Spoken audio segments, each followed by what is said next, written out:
Badge Engineering, literalmente engenharia de emblema. É uma prática muito comum na indústria automotiva, talvez não tão comum assim no mercado brasileiro. Mas é exatamente o que a gente tem aqui no caso da Fiat Titano, ou quer dizer Peugeot Landtrek, ou quer dizer, na verdade, Chang'an F70, uma picape média de origem chinesa, uma joint venture entre uma marca chinesa e a então Peugeot, ainda antes da Stellantis, e é por isso que esse projeto coproduzido pela Peugeot termina como Fiat aqui no Brasil. Mas vamos entender por que diabos, afinal, as montadoras fazem Badge Engineering e por que a Fiat do Brasil pegou a Chang'an F70 Peugeot Landtrek, ou melhor, a Stellantis do Brasil decidiu colocar ela como Titano. Essa aqui, versão de topo da Titaneiras, vermelho Tramonto, sua por R$260 mil, mas é preço de caminhonete de entrada aí na concorrência, né, ou versão intermediária da concorrência por versão de topo. Esse é o racional da Titano, que, como boa picape média aqui, leva mais de 1 tonelada, 1.020 quilos na caçamba. É pesadinha a tampa aqui, afinal estamos falando de um projeto de 2019. Mas o que é o Badge Engineering e por que ele existe? No mercado americano, por exemplo, o consumidor está muito acostumado, historicamente, a GM. Uma das coisas aí que a GM era acusada de fazer, uma das razões da derrocada, era fazer muito Badge Engineering, o que gera produtos relativamente sem personalidade. Eu poderia citar literalmente dezenas, quiçá centenas de casos de Badge Engineering da GM nos Estados Unidos, mas eu vou citar um aqui para deixar fácil de ilustrar. Minivans dos anos 90, lembra? Tinha a Chevrolet Lumina, aquela coisa extremamente ousada, aquele visual, ficou conhecido nos Estados Unidos como a geração de minivans aspirador de pó, né? Elas tinham cara de aspirador de pó ali. Mas era Chevrolet Lumina, Pontiac Transport e Oldsmobile Silhouette, idênticas. Por que a marca era meio que, entre aspas, obrigada a fazer isso? Bom, no mundo ideal ela desenvolveria 3 projetos diferentes para ter 3 produtos diferentes, só que isso custa muito caro. Mas porque ela, então eu vou, em cima dessa plataforma aqui da minivan, vai ser para a Chevrolet. Aí o que acontecia? O dealer, né, o concessionário Oldsmobile chiava, a gente precisa de uma minivan, todo mundo está querendo minivan, e o concessionário Pontiac também chiava, a gente precisa de uma minivan. E aí você dava um tapinha ali em questão de grade, um pouquinho de equipamento e criava 3 modelos diferentes com 3 marcas diferentes a partir do produto literalmente idêntico. Aqui no Brasil, em que esse fenômeno do que é a Stellantis hoje, de uma única empresa possuir um altíssimo número de marcas distintas, não é tão comum. Então a gente não viveu muito os casos de Badge Engineering por aqui. Antes da gente falar mais sobre Badge Engineering, dá uma olhada no volantão de Peugeot aqui, né, com o aro vazado nas teclas do painel aqui de Peugeot 3008. A gente tem alguns exemplos de Badge Engineering bem notórios aqui no tempo da Auto Latina, né? Verona e Ford Verona e Volkswagen Apollo, Ford Versailles e Volkswagen Santana, mas ainda assim eram carros que tinham pelo menos um interior diferente um do outro. E o nosso dente de leão aqui, ó, quem diria um Fiat com dentes do leão. Mas como eu estava dizendo, nesse tipo de Badge Engineering, você está pensando num posicionamento de produto, você está desenvolvendo o produto para 2 marcas diferentes e está tentando distinguir. Existe um outro caso de Badge Engineering, que é o caso da Titano aqui, que é um caso semelhante, por exemplo, ao do Ford Territory no mercado brasileiro nos últimos anos. E para citar um outro exemplo muito clássico, Fiat Fremont, né? Dodge Journey e Fiat Fremont, quando a gente teve a FCA ainda, né? A fusão da Fiat Chrysler antes da Stellantis. Que é o seguinte, tivemos uma fusão aqui, uma outra marca que passa a fazer parte do nosso grupo e ela tem um produto que nós não temos. Então, para eu satisfazer a minha rede de concessionária, tal qual no modelo americano, e literalmente para eu poder atuar num campo diferente do mercado no qual eu ainda não atuo, eu vou simplesmente pegar o produto do meu mais novo parceiro / irmão e vou tacar o meu logo. É o caso aqui, deixa eu ser justo com o espaço traseiro da Titano para mostrar para vocês. É o caso aqui da Titano, que era a Peugeot Landtrek. Quando a Stellantis fundiu aí PSA e Fiat, passou, né, a Peugeot tinha aí no seu planejamento a Landtrek no Brasil, quando começa a Stellantis, não. Lembrando que a Landtrek, inclusive, é fabricada aqui no Uruguai. Para que eu vou lançar uma picape Peugeot, né, uma marca que não tem tradição nenhuma no segmento, quando eu tenho uma rede Fiat muito maior e mais ampla e que tem toda uma gama de consumidores, né, de estrada e de touro, que quando querem subir, né, de uma picape pequena para uma intermediária, para uma média, eles têm que sair da Fiat. Não, eu vou levar uma opção para esse consumidor aí e eu vou, inclusive, atingir grotões do Brasil onde a rede Fiat chega e a rede Peugeot não, e vou poder oferecer uma picape média. E esse produto é aqui a nossa gloriosa Titano, que, como eu estava falando, é um projeto de 2019 e é um projeto talhado para um mercado em que os gostos, em matéria de picape média, não são exatamente os gostos e necessidades os mesmos do brasileiro. Bom, para essa conta fechar, a Fiat colocou um motor que ela já tinha também de prateleira. Uou, cá está, que é o nosso conhecidíssimo 2.2 aí de Ducato, turbodiesel, de 180 cavalos, 40 kg de torque, que não garante um desempenho muito espetacular, mas garante a competitividade em matéria de preço, né? Como eu estava falando, 260 mil por uma Titano Ranch completaça, vermelho Tramonto, que é o equivalente aí a uma Ranger XLS, por exemplo, mas aqui a Titano, apesar de sim ter um projeto bem mais antigo, oferece esse visual, esse look and feel aí de versão de topo pelo preço de intermediário da concorrência, né? Roda diamantada, REC no teto, Santo Antônio, cromado, a Fiat equipou bem, o couro aqui também é de qualidade, olha que maçaneta bem peugeotística aqui, chave de presença, botão de partida, e não muito mais que isso, gurizada, porque assim, em matéria de... Ó, acordando aqui o 2.2, login da Fiat, em matéria de tecnologia, né, a gente tem aquele multimídia com cara de ser de prateleira ali da Santa Efigênia, não tem, mesmo aqui no cluster, a gente não tem grafismos com cara, né, de exclusivo, uma telinha bem pequena, enfim, uma viagem ao passado aí em matéria de interface do usuário nas telas.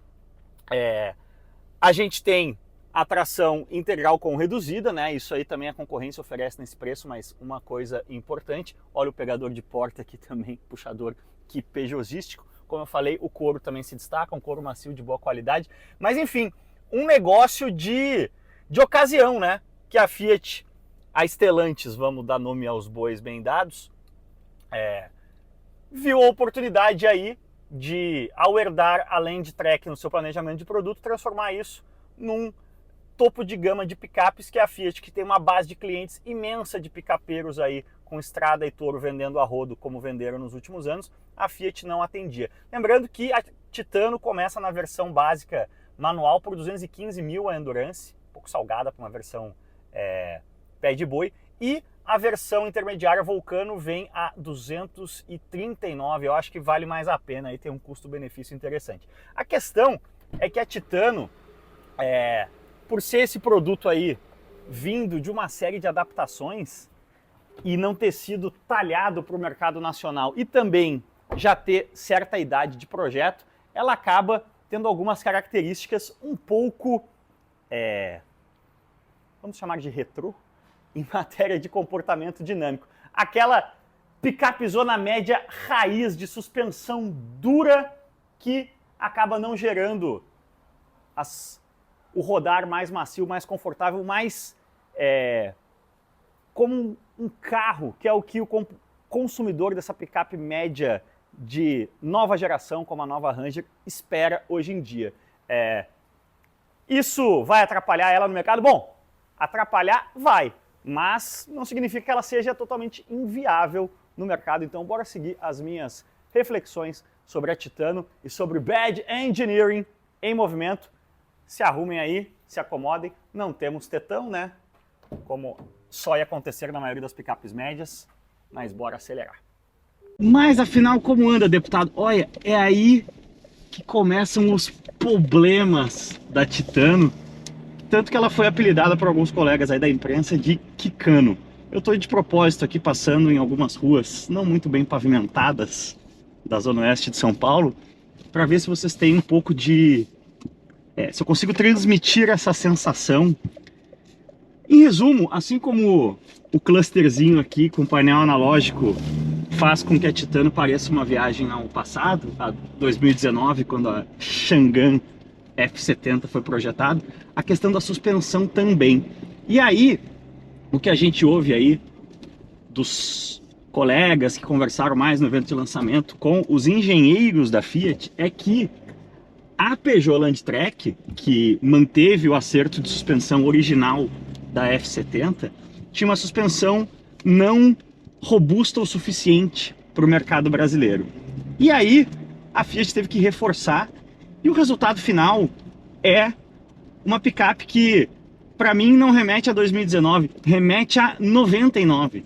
Eu me sinto numa S10 de primeira geração aqui no Brasil, aquelas Rangers, bolinha, porque a picape simplesmente transmite todas as regularidades do piso, né? Dá aquela reverberação assim do chassi para a carroceria, a ponto de vou tentar mostrar isso em alguma valetinha dessas aqui de São Paulo, talvez dê para mostrar, a ponto de interferir com o esterçamento. Aliás, falando em esterçamento, o volante também é pesado, né? Uma direção hidráulica clássica, não elétrica, mas quando você pega um obstáculo meio que na diagonal assim, ele chega a esterçar.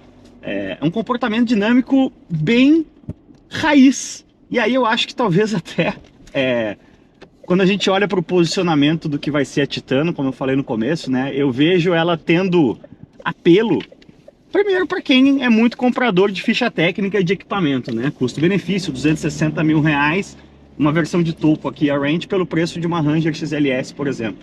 Mas eu prevejo principalmente ela se beneficiando aí da capilaridade da rede Fiat nos grotões mais remotos do Brasil. E aí, essa sensação de ser bruta, eu acho que tem um certo tipo de picapeiro aí mais distante do Brasil Central que equaliza isso com robustez, com, em bom português, quanto mais parecida com um caminhão for o rodar de uma picape, mais ela parece robusta.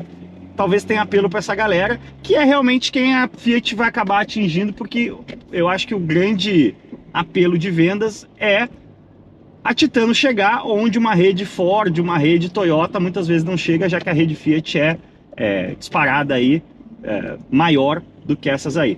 E aí, quando a gente vem pro asfalto mais lisinho aqui da Marginal, aí também de novo, né, motor 2.2 de 180 cavalos, 40 kg de torque, no papel até